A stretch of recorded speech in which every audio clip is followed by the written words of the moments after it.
Hey everyone, today we're going to be talking more about percent change.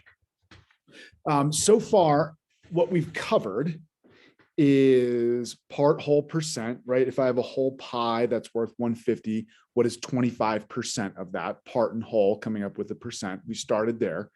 More recently, we've been talking about percent change, where we have an original number, it goes to a new number, whether that's up or down, and then we're able to compute the percent change that is. This next topic kind of combines the two together.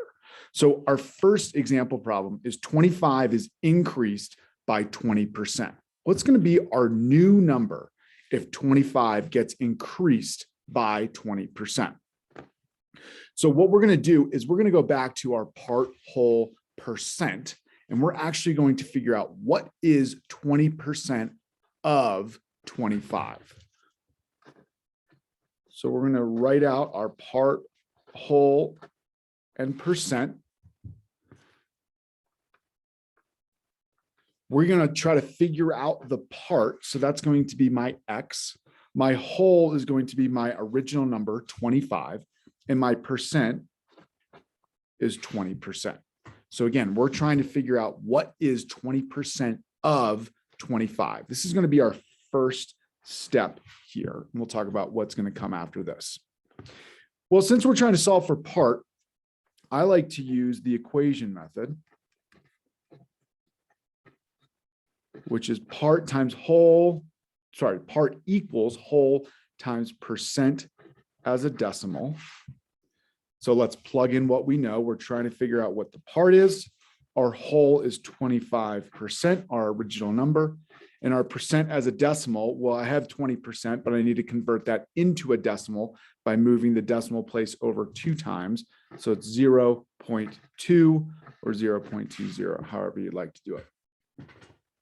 After I've set up my equation, my X is already isolated. I need to type in my calculator 25 times 0.2, and I get X equals 5. What does that 5 represent? That represents the part of 20% of 25. The next step, that's number 1. The next step I'm going to do is I'm going to take that part and I'm going to add it to the whole. So my next part is part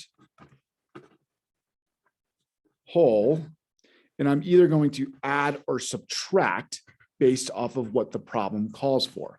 Since we're increasing our number by the part 5, I'm going to add it. So in our problem here, it's going to look like 25 plus 5. Sorry, I switched those two around. Part and whole and part, same idea. And that gets me to 30.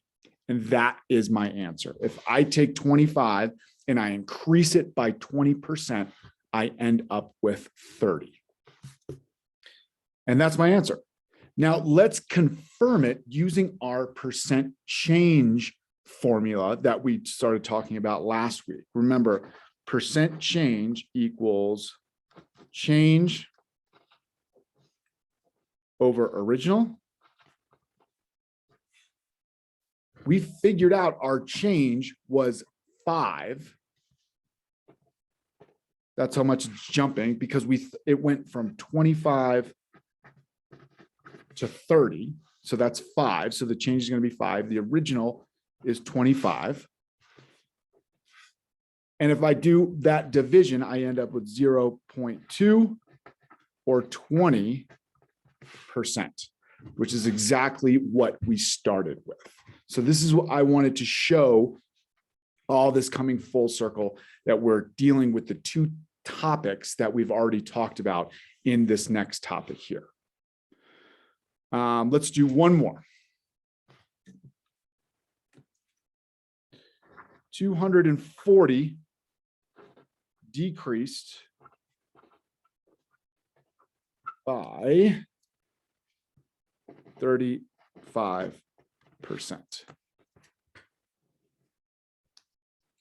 Okay, same idea. I need to figure out what is 35% of 240. So I need to set it up part whole and my percent.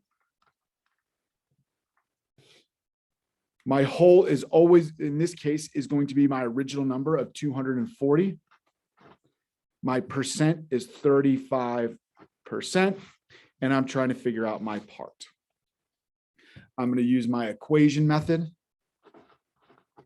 Part equals whole times percent as a decimal. Plug it all in. X 240 is my whole. My percent as a decimal is 0.35. Since X is already isolated, all I need to do is some multiplication on the right side. 240 times 0.35 is 84. So there's my part. I figured out that 84 is 35% of 240, but I need to decrease it by that amount. So I'm going to subtract 240 minus 84 because my number is going down. 240 is going down by 35%. Well, what does 35% mean in this case? It means 84. So in my calculator, I'm going to type 240 minus 84. And I'm going to get 156. And that is my answer. When I decrease 240 by 35%, I wind up with 156. Now remember, that's not the change. The change is 84. I went from 240 to 156, which equates to a 35% decrease. And that's all the notes we're going to take today. If you need to rewatch them or pause or anything, make sure you get these notes down somehow, some way. Here are the practice problems that I want you guys to work on. So you can pause the video here and get these numbers down and figure out the answer. Again, what is going to be the new number after you increase 200 by 5% or after you decrease 78 by 2%. You're going to follow those same steps we just went over. I'm going to end the video right here, but please pause so that you can get these problems down and work them out on your own. Thanks for watching.